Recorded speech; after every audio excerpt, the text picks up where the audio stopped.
মা বলে কখন খাবি, তাড়াতাড়ি খেতে আয়, খাবার ঠান্ডা হয়ে যাচ্ছে যে। কিন্তু বিয়ের পর সবাই বলে কখন খেতে দেবে, অনেক বেলা হয়ে যাচ্ছে যে, তাড়াতাড়ি খেতে দাও। নমস্কার, গুড মর্নিং সবাইকে। কেমন আছো সবাই? আশা করি সবাই ভালো আছো। আমার চ্যানেলে তোমাদেরকে অনেক অনেক স্বাগত জানাই।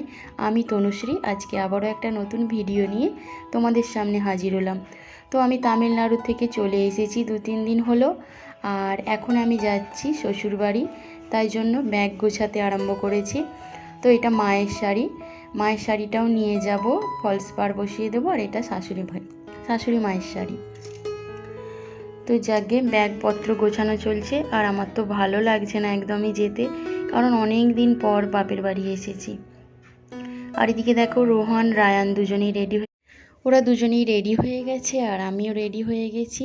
বিয়ের পর মেয়েরা যেমন শ্বশুরবাড়ি গেলে কান্নাকাটি করে করে শ্বশুরবাড়ি যায়, ঠিক তেমনভাবেই প্রত্যেকবার শ্বশুরবাড়ি গেলে সেই কান্নাকাটি করে করেই মেয়েরা শ্বশুরবাড়ি যায়। তো তেমনই আমারও মনটা খুবই খারাপ লাগছে। আর এদিকে মা আর কাকিমা বেরিয়ে পড়েছে আমাকে শ্বশুরবাড়ি দিয়ে আসার জন্য।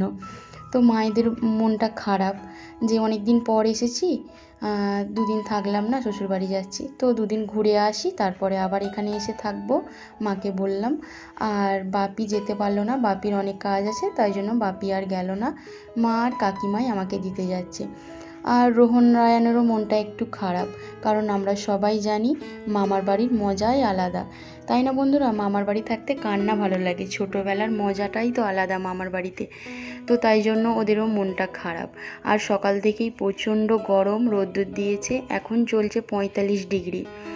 তো বৈশাখ মাসের কথা বলছি আমি এটা। চলো বাড়িতে চলে এসেছি। এসে এদিকে দেখো আমার রান্না হচ্ছে, মাংসের ঝোল ফুটছে।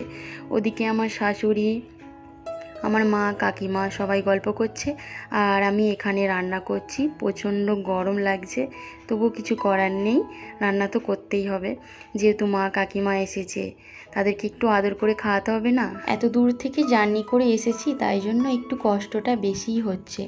আর যেহেতু আমি তামিলনাড়ুতে থাকি, ওখানে ছাওয়ার মধ্যে থাকি, আর ওখানে আমার একটা ছোট্ট রান্নাঘর আছে, সেখানে এতটাও গরম না বন্ধুরা।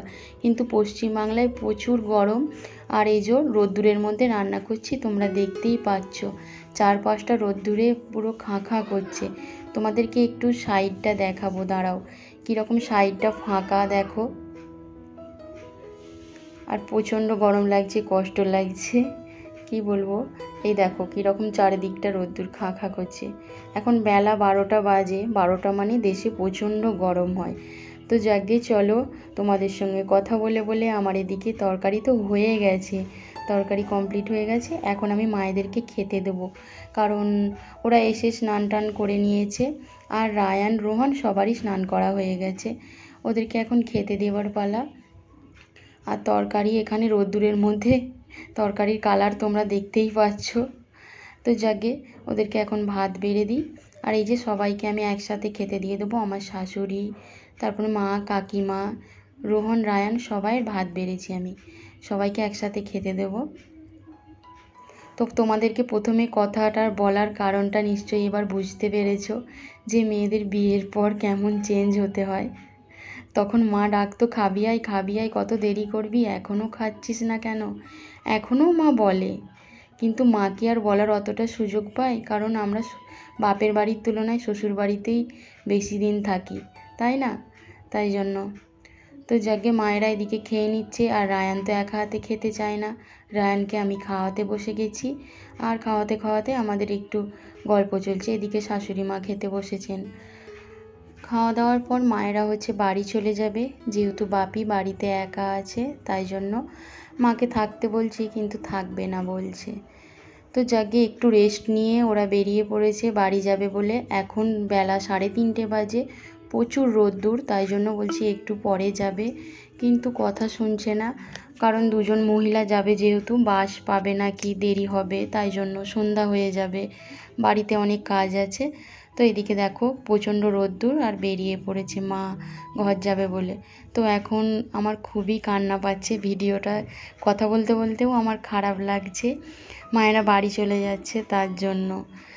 ভিডিওটা আমি অনেক দিন আগে করেছি, তবু এখন ঘরে বসে এডিট করছি, তাও এই কথাগুলো বলতে খারাপ লাগছে, কষ্ট হচ্ছে। এই যে মা আর কাকিমা চলে যাচ্ছে, ওই যে দূরে দেখা যাচ্ছে, আমাকে টাটা করে দিল। ওরা এখন বাস ধরবে বাস স্ট্যান্ডে যেয়ে, আর আমি এখানে মাঠের ধারে বসে আছি, মনটা খুব খারাপ হয়ে গেছে। আর এদিকে দেখো ধান ঝাড়া চলছে, এখন ধান কাটা যেহেতু হয়েছে তাই জন্য ধান ঝাড়া চলছে। তো বন্ধুরা, ভিডিও কেমন লাগলো অবশ্যই সবাই কমেন্টে বলো। আর ভিডিও যদি ভালো লাগে তাহলে একটা লাইক করো আর চ্যানেলটা সাবস্ক্রাইব করে দিও। সবাই ভালো থেকো, সুস্থ থেকো, টাটা।